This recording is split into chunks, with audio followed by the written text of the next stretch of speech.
ಏನ್ ಅನ್ಸುತ್ತೆ ಸರ್ ನಿಮಗೆ ಸರ್ಕಾರದ ನಡೆಯ ಬಗ್ಗೆ ಏನ್ ಹೇಳ್ತೀರಿ? ಇದು ಸರ್ಕಾರದ್ದೇ ತಪ್ಪು ಅನ್ಸುತ್ತೆ ಸರ್. ಯಾಕೆಂದ್ರೆ ಇದು ರಿಯಾಲಿಟಿ ಶೋ ಬಂದು ಇದು ವರ್ಲ್ಡ್ ವೈಡ್ ಫೇಮಸ್ ಆಗಿರುವಂತ ಇದು ಕಾರ್ಯಕ್ರಮ. ಎಂಟೈರ್ ಮಕ್ಕಳು, ದೊಡ್ಡವರು, ಚಿಕ್ಕವರು ಎಲ್ಲ ನೋಡುವಂಥದ್ದು. ಈಗಾಗಿರೋದು ನಮ್ಮ ಕನ್ನಡ ಇಂಡಸ್ಟ್ರಿ ಮೇಲೆ, ಕನ್ನಡದ ಬಗ್ಗೆ ಒಂಥರ ಅವಮಾನ ಆಗುತ್ತೆ ಇದು. ಬೇರೆ ಎಲ್ಲ ರಿಯಾಲಿಟಿ ಶೋಸ್ ಎಲ್ಲ ನೋಡ್ತಾ ಇರ್ತಾರೆ, ಹಿಂದಿ ಇದೆ, ತಮಿಳು, ತೆಲುಗು ಎಲ್ಲ ಇದೆ. ಬಟ್ ಕನ್ನಡದಲ್ಲಿ ಹಿಂಗಾಗಿದ್ದು ನಮ್ಗೊಂಥರ ಅವಮಾನ ತರ ಆಗುತ್ತೆ ಒಂದು. ಬಟ್ ಸರ್ಕಾರಕ್ಕೂ ಶೋಗೂ ಏನು ಸಂಬಂಧ ಇಲ್ಲ ಸರ್. ಅಲ್ಲಿ ಸ್ಟುಡಿಯೋದವರು ನಿಯಮ ಉಲ್ಲಂಘನೆ ಮಾಡಿದ್ರು ಅಂತ ಹೇಳಿ ಸ್ಟುಡಿಯೋಗೆ ನೋಟಿಸ್ ಕೊಟ್ಟಿರೋದು. ಈ ಶೋಗೆ ಸರ್ಕಾರಕ್ಕೆ ಸಂಬಂಧ ಇಲ್ಲ. ಯಾಕಿಲ್ಲ ಸರ್? ಇಲ್ಲನ್ನು ಹೇಳ್ತೀನಿ ಕೇಳಿ. ಈಗ ನೀವು ನೋಟಿಸ್ ಕೊಟ್ಟಿದ್ದೀರಾ, ಎಷ್ಟು ದಿವಸ ಆಗಿದೆ? ಈ ರಿಯಾಲಿಟಿ ಶೋ ಟೈಮ್ ನಲ್ಲೇ ಯಾಕೆ ಹೋಗಿ ಬಂದ್ ಮಾಡ್ಬೇಕಾಗಿತ್ತು? ರಿಯಾಲಿಟಿ ಶೋ ಮುಗಿದ್ಮೇಲೆ ಬಂದ್ ಮಾಡ್ಬೋದಾಗಿತ್ತಲ್ಲ. ಇದಕ್ ಮೊದ್ಲೇ ಯಾಕೆ ಮಾಡಬಾರ್ದಾಗಿತ್ತು? ಆಕ್ಷನ್ ತಗೋಬಾರ್ದಾಯ್ತು. ಈಗ ಪೊಲ್ಯೂಷನ್ ಕಂಟ್ರೋಲ್ ಮಧ್ಯದಲ್ಲಿ ಬರ್ತಾ ಇದಾರೆ, KEB ಅವ್ರು ಬರ್ತಾ ಇದಾರೆ, ಇವರು ಎಲ್ಲಾ ಡಿಪಾರ್ಟ್ಮೆಂಟ್ಸ್ ಅವ್ರು ಒಟ್ಟಿಗೆ ಅಟ್ಯಾಕ್ ಮಾಡ್ತಾ ಇದಾರೆ. ಈಗ ಇವರೆಲ್ಲ ಏನ್ ನಿತ್ಯ ಮಾಡ್ತಾ ಇದಾರೆ ಡಿಪಾರ್ಟ್ಮೆಂಟ್ಸ್ ಅವರು? 2024ರಿಂದ ನೋಟಿಸ್ ಕೊಡ್ತಾನೆ ಇದ್ರಂತೆ ಅಲ್ಲ ಅನಂತ್ ಕುಮಾರ್ ಅವರೇ? 2024ರಿಂದ ಈ ರೀತಿ ಉಲ್ಲಂಘನೆ ಆಗ್ತಾ ಇದೆ ಅಂತ ನೋಟಿಸ್ ಕೊಡ್ತಾನೆ ಇದ್ರಂತೆ. ನಿಮ್ದೇನಾದ್ರೂ ಇದ್ರೆ ಅರ್ಜಿ ಕೊಡಿ ಅಂತಾನೂ ಕೇಳಿದ್ರಂತೆ, ಆದ್ರೆ ಅವ್ರು ರಿಯಾಕ್ಟೇ ಮಾಡ್ಲಿಲ್ವಂತೆ. ಸರ್ ಓಕೆ, ಬಿಗ್ ಬಾಸ್ ಶುರು ಮುಂಚೆನೆ ಬಂದ್ ಮಾಡ್ಬೇಕಾಗಿತ್ತಲ್ವ ಸರ್ ಹಾಗಿದ್ರೆ? ಈಗ ಎಷ್ಟು ಜನಕ್ಕೆ ತೊಂದ್ರೆ, ಎಷ್ಟು ಆಕಾಂಕ್ಷಿಗಳಿದ್ದಾರೆ, ಎಲ್ಲ ನ್ಯೂ ಕಮರ್ಸ್ಗಳಿದ್ದಾರೆ. ಅವ್ರ ಪಾಪ ಜೀವನ ಹೆಂಗೆ? ಅವ್ರು ಏನೇನೋ ಆಸೆ ಇಟ್ಕೊಂಡ್ ಬಂದಿರ್ತಾರಲ್ಲ ಕಲಾವಿದರುಗಳು. ಕನ್ನಡ ಇಂಡಸ್ಟ್ರಿ ಬಗ್ಗೆ ಎಷ್ಟು ಅವಮಾನ ಆಗುತ್ತೆ ಸರ್. ಅಂದ್ರೆ ಉದ್ದೇಶಪೂರ್ವಕವಾಗಿ ಮಾಡಿದ್ದಾರೆ ಅಂತ ನೀವು ಹೇಳ್ತಾ ಇದ್ದೀರಿ? 100% ರಾಜಕೀಯ ಸರ್ ಇದು. ಇವರು ಬಂದ್ ಮಾಡ್ಬೇಕಾಗಿದ್ರೆ ರಿಯಾಲಿಟಿ ಶೋ ಮಾಡಕ್ ಮುಂಚೆನೆ ಬಂದ್ ಮಾಡ್ಬೇಕಾಗಿತ್ತು. ಓಕೆ, ಥ್ಯಾಂಕ್ ಯು ಕರೆ ಮಾಡಿದ್ದಕ್ಕೆ. ಭದ್ರಾವತಿಯಿಂದ ವಾದಿರಾಜ್ ಅಂತ ಕರೆ ಮಾಡಿದ್ದಾರೆ. ನಮಸ್ಕಾರ ವಾದಿರಾಜ್ ಅವರೇ. ನಮಸ್ಕಾರ ಸರ್. ನಿಮಗೇನ್ ಅನ್ಸುತ್ತೆ? ಈಗ ಕಳೆದ 11 ವರ್ಷದಿಂದ ಕಾರ್ಯಕ್ರಮ ನಡೀತಾ ಇದೆ, ಬಸ್ ಕಾರ್ಯಕ್ರಮ. 11 ವರ್ಷದಲ್ಲೂ ಸರ್ಕಾರ ನಿದ್ದೆ ಮಾಡಿದೆ, ವಾಯು ಮಾಲಿನ್ಯ ಮಂಡಳಿ ನಿದ್ದೆ ಮಾಡಿದೆ, ಕನ್ಸರ್ನ್ DC ಆಫೀಸಲ್ಲಿ ಏನಿದ್ದಾರೆ ಎಲ್ಲರೂ ನಿದ್ದೆ ಮಾಡಿದ್ದಾರೆ. ಹಿಂಗೆ ಅಲ್ಲ, 1-2-3 ನೋಟಿಸ್ ಕೊಟ್ಟಿರ್ಬೋದು. ಇಷ್ಟು ಬಿಗಿಯಾದ ಆಕ್ಷನ್ ಹಿಂದೆನೆ 4-5 ವರ್ಷದ ಕೆಳಗೆ, 5 ವರ್ಷದ ಕೆಳಗೆ ತಗೊಂಡಿದ್ರೆ ಇಷ್ಟು ಇದಾಗ್ತಿರ್ಲಿಲ್ಲ. ಅವಾಗ ಯಾಕೆ ತಗೊಂಡೇ ಇರೋದು? ಈಗ ಏಕಾಏಕಿ ತಗೊಳಕ್ಕೆ ಏನ್ ಕಾರಣ? ಹೌದಾನೆ? ಈಗ 11 ವರ್ಷದಿಂದ ನಡ್ಕೊಂಡ್ ಬಂದಿದೆ ಅಂತಂದಾಗ ಈಗ ನೆನ್ನೆ ಮೊನ್ನೆ ಕೂತ್ಕೊಂಡು ಸೋಮವಾರ ನೋಟಿಸ್ ಕೊಟ್ಟು ಮಂಗಳವಾರ ರಾತ್ರಿ ನಾವು ಬಂದು ಸೀಲ್ ಮಾಡ್ತೀವಿ ಅಂತಂದ್ರೆ ಅಲ್ಲಿರೋ ಸ್ಪರ್ಧಿಗಳೆಲ್ಲ ಏನಾಗ್ಬೇಕು? ಅವ್ರ ವ್ಯವಸ್ಥೆ ಮಾಡ್ಕೊಂಡಿರೋದೆಲ್ಲ ಏನಾಗ್ಬೇಕು? ಇದು ಒಳಾಂತರ ಏನೋ ಬೇರೆ ಕಾರಣ ಇರ್ಬೋದು ಅಂತ ನನ್ನ ಅನಿಸಿಕೆ.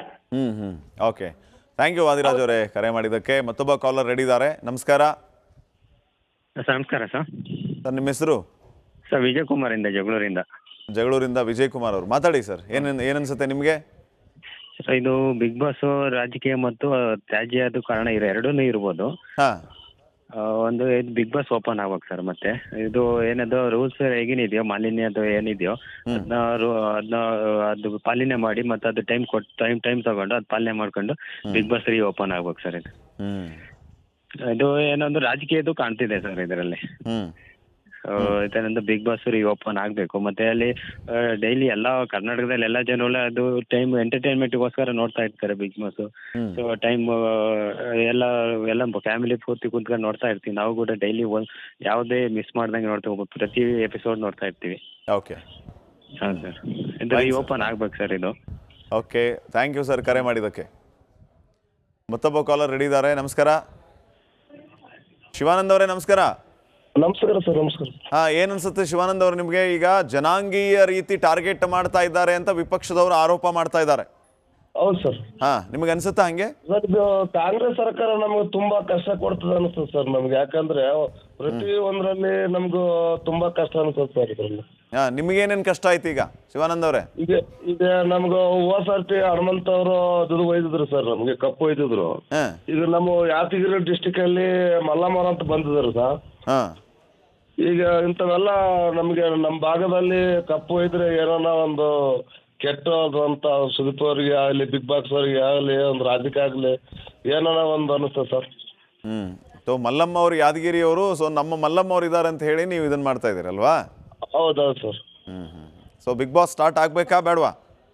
ಆಗದೆ ಒಳ್ಳೇದಂತ ನಮ್ಮ ಅಭಿಪ್ರಾಯ sir. Okay, thank you Shivanand ಅವರೇ ಕರೆ ಮಾಡಿದ್ದಕ್ಕೆ. ಮತ್ತೊಬ್ಬ ಕಾಲರ್ ರೆಡಿ ಇದ್ದಾರೆ. ನಮಸ್ಕಾರ ರಘು ಅವರೇ. ನಮಸ್ಕಾರ ಸರ್. ನಮಸ್ಕಾರ ಸರ್. ರಘು ಅವರೇ, ಏನನ್ಸುತ್ತೆ? ಸರ್ಕಾರ ಈಗ ಈ ಕ್ರಮವನ್ನಂತೂ ತಗೊಂಡಿದೆ.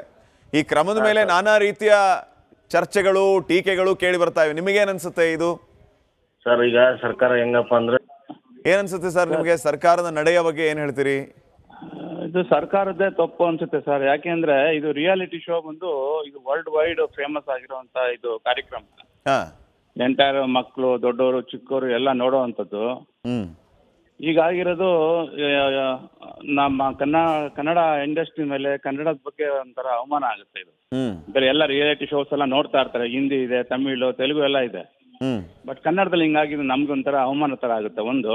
ಬಟ್ ಸರ್ಕಾರಕ್ಕೂ ಶೋಗೆ ಏನು ಸಂಬಂಧ ಇಲ್ಲ ಸರ್. ಅಲ್ಲಿ ಸ್ಟುಡಿಯೋದವರು ನಿಯಮ ಉಲ್ಲಂಘನೆ ಮಾಡಿದ್ರು ಅಂತ ಹೇಳಿ ಸ್ಟುಡಿಯೋಗೆ ನೋಟಿಸ್ ಕೊಟ್ಟಿರೋದು. ಈ ಶೋಗೆ ಸರ್ಕಾರಕ್ಕೆ ಸಂಬಂಧ ಇಲ್ಲ.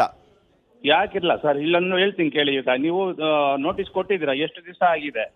ಈ ರಿಯಾಲಿಟಿ ಶೋ ಟೈಮ್ನಲ್ಲೇ ಯಾಕೆ ಹೋಗಿ ಬಂದ್ ಮಾಡ್ಬೇಕಾಗಿತ್ತು? ರಿಯಾಲಿಟಿ ಶೋ ಮುಗಿದ್ಮೇಲೆ ಬಂದ್ ಮಾಡ್ಬೋದಾಗಿತ್ತಲ್ಲ. ಇದಕ್ಕೆ ಮೊದಲೇ ಯಾಕೆ ಮಾಡಬಾರ್ದಾಗಿತ್ತು? ಆಕ್ಷನ್ ತಗೋಬಾರ್ದಾಯ್ತು. ಈಗ ಪೊಲ್ಯೂಷನ್ ಕಂಟ್ರೋಲ್ ಮಧ್ಯದಲ್ಲಿ ಬರ್ತಾ ಇದಾರೆ, KEB ಅವ್ರು ಬರ್ತಾ ಇದಾರೆ, ಇವರು ಎಲ್ಲಾ ಡಿಪಾರ್ಟ್ಮೆಂಟ್ಸ್ ಅವ್ರು ಒಟ್ಟಿಗೆ ಅಟ್ಯಾಕ್ ಮಾಡ್ತಾ ಇದಾರೆ. ಈಗ ಇವರೆಲ್ಲ ಏನ್ ನಿತ್ಯ ಮಾಡ್ತಾ ಇದಾರೆ ಡಿಪಾರ್ಟ್ಮೆಂಟ್ಸ್ ಅವರು? 2024ರಿಂದ ನೋಟಿಸ್ ಕೊಡ್ತಾನೆ ಇದ್ರಂತೆ. ಅಲ್ಲ ಅನಂತಕುಮಾರ್ ಅವರೇ, 2024ರಿಂದ ಈ ರೀತಿ ಉಲ್ಲಂಘನೆ ಆಗ್ತಾ ಇದೆ ಅಂತ ನೋಟಿಸ್ ಕೊಡ್ತಾನೆ ಇದ್ರಂತೆ. ನಿಮ್ದೇನಾದ್ರೂ ಇದ್ರೆ ಅರ್ಜಿ ಕೊಡಿ ಅಂತಾನೂ ಕೇಳಿದ್ರಂತೆ. ಆದ್ರೆ ಅವ್ರು ರಿಯಾಕ್ಟೇ ಮಾಡ್ಲಿಲ್ವಂತೆ. ಸರ್ ಓಕೆ, ಬಿಗ್ ಬಾಸ್ ಶುರು ಆಗಕ್ಕೆ ಮುಂಚೆನೆ ಬಂದ್ ಮಾಡ್ಬೇಕಾಗಿತ್ತಲ್ವ ಸರ್ ಹಾಗಿದ್ರೆ? ಈಗ ಎಷ್ಟು ಜನಕ್ಕೆ ತೊಂದ್ರೆ, ಎಷ್ಟು ಆಕಾಂಕ್ಷಿಗಳಿದ್ದಾರೆ, ಎಲ್ಲ ನ್ಯೂ ಕಮರ್ಸ್ಗಳಿದ್ದಾರೆ. ಅವ್ರ ಪಾಪ ಜೀವನ ಹೆಂಗೆ? ಅವ್ರು ಏನೇನೋ ಆಸೆ ಇಟ್ಕೊಂಡ್ ಬಂದಿರ್ತಾರಲ್ಲ ಕಲಾವಿದರುಗಳು. ಕನ್ನಡ ಇಂಡಸ್ಟ್ರಿ ಬಗ್ಗೆ ಎಷ್ಟು ಅವಮಾನ ಆಗುತ್ತೆ ಸರ್. ಅಂದ್ರೆ ಉದ್ದೇಶಪೂರ್ವಕವಾಗಿ ಮಾಡಿದ್ದಾರೆ ಅಂತ ನೀವು ಹೇಳ್ತಾ ಇದ್ದೀರಿ? 100ಕ್ಕೆ 100 ರಾಜಕೀಯ ಸರ್ ಇದು. ಇವರು ಬಂದ್ ಮಾಡ್ಬೇಕಾಗಿದ್ರೆ ರಿಯಾಲಿಟಿ ಶೋ ಮಾಡಕ್ ಮುಂಚೆನೆ ಬಂದ್ ಮಾಡ್ಬೇಕಾಗಿತ್ತು. ಓಕೆ, ಥ್ಯಾಂಕ್ ಯು ಕರೆ ಮಾಡಿದ್ದಕ್ಕೆ. ಭದ್ರಾವತಿಯಿಂದ ವಾದಿರಾಜ್ ಅಂತ ಕರೆ ಮಾಡಿದ್ದಾರೆ. ನಮಸ್ಕಾರ ವಾದಿರಾಜ್ ಅವರೇ. ನಮಸ್ಕಾರ ಸರ್. ನಿಮಗೇನ್ ಅನ್ಸುತ್ತೆ? ಈಗ ಕಳೆದ 11 ವರ್ಷದಿಂದ ಕಾರ್ಯಕ್ರಮ ನಡೀತಾ ಇದೆ, ಬಸ್ ಕಾರ್ಯಕ್ರಮ. 11 ವರ್ಷದಲ್ಲೂ ಸರ್ಕಾರ ನಿದ್ದೆ ಮಾಡಿದೆ, ವಾಯು ಮಾಲಿನ್ಯ ಮಂಡಳಿ ನಿದ್ದೆ ಮಾಡಿದೆ, ಕನ್ಸರ್ನ್ DC ಆಫೀಸಲ್ಲಿ ಏನಿದ್ದಾರೆ ಎಲ್ಲರೂ ನಿದ್ದೆ ಮಾಡಿದ್ದಾರೆ. ಹಿಂಗೆ ಅಲ್ಲ, 1-2 ನೋಟಿಸ್ ಕೊಟ್ಟಿರ್ಬೋದು. ಇಷ್ಟು ಬಿಗಿಯಾದ ಆಕ್ಷನ್ ಹಿಂದೆನೆ 4-5 ವರ್ಷದ ಕೆಳಗೆ 5 ವರ್ಷದ ಕೆಳಗೆ ತಗೊಂಡಿದ್ರೆ ಇಷ್ಟು ಇದಾಗ್ತಿರ್ಲಿಲ್ಲ. ಅವಾಗ ಯಾಕೆ ತಗೊಂಡೇ ಇರೋದು? ಈಗ ಏಕಾಏಕಿ ತಗೊಳಕ್ಕೆ ಏನ್ ಕಾರಣ? ಹೌದ್ ತಾನೆ? ಈಗ 11 ವರ್ಷದಿಂದ ನಡ್ಕೊಂಡ್ ಬಂದಿದೆ ಅಂತಂದಾಗ ಈಗ ನೆನ್ನೆ ಮೊನ್ನೆ ಕೂತ್ಕೊಂಡು ಸೋಮವಾರ ನೋಟಿಸ್ ಕೊಟ್ಟು ಮಂಗಳವಾರ ರಾತ್ರಿ ನಾವು ಬಂದು ಸೀಲ್ ಮಾಡ್ತೀವಿ ಅಂತಂದ್ರೆ ಅಲ್ಲಿರೋ ಸ್ಪರ್ಧಿಗಳೆಲ್ಲ ಏನಾಗ್ಬೇಕು? ಅವ್ರ ವ್ಯವಸ್ಥೆ ಮಾಡ್ಕೊಂಡಿರೋದೆಲ್ಲ ಏನಾಗ್ಬೇಕು? ಇದು ಒಳಾಂತರ ಏನೋ ಬೇರೆ ಕಾರಣ ಇರ್ಬೋದು ಅಂತ ನನ್ನ ಅನಿಸಿಕೆ. ಓಕೆ, ಥ್ಯಾಂಕ್ ಯು ವಾದಿರಾಜ್ ಅವರೇ ಕರೆ ಮಾಡಿದ್ದಕ್ಕೆ. ಮತ್ತೊಬ್ಬ ಕಾಲರ್ ರೆಡಿ ಇದ್ದಾರೆ. ನಮಸ್ಕಾರ ನಮಸ್ಕಾರ ಸರ್. ಸರ್ ನಿಮ್ಮ ಹೆಸರು? ಸರ್ ವಿಜಯ್ ಕುಮಾರ್ ಇಂದ, ಜಗಳೂರಿಂದ ವಿಜಯ್ ಕುಮಾರ್ ಅವರು. ಮಾತಾಡಿ ಸರ್. ಏನನ್ಸುತ್ತೆ ನಿಮಗೆ? ಇದು ಬಿಗ್ ಬಾಸ್ ರಾಜಕೀಯ ಮತ್ತು ತ್ಯಾಜ್ಯದ ಕಾರಣ ಎರಡೂ ಇರ್ಬೋದು. ಒಂದು ಬಿಗ್ ಬಾಸ್ ಓಪನ್ ಆಗ್ಬೇಕು ಸರ್. ಮತ್ತೆ ಇದು ಏನದು ರೂಲ್ಸ್ ಹೇಗೇನಿದೆಯೋ ಮಾಲಿನ್ಯದು ಏನಿದೆಯೋ ಅದನ್ನ ಅದು ಪಾಲನೆ ಮಾಡಿ ಮತ್ತೆ ಅದು ಟೈಮ್ ತಗೊಂಡು ಅದು ಪಾಲನೆ ಮಾಡ್ಕೊಂಡು ಬಿಗ್ ಬಾಸ್ ಓಪನ್ ಆಗ್ಬೇಕು ಸರ್. ಇದು ಏನೊಂದು ರಾಜಕೀಯದ್ದು ಕಾಣ್ತಿದೆ ಸರ್ ಇದರಲ್ಲಿ.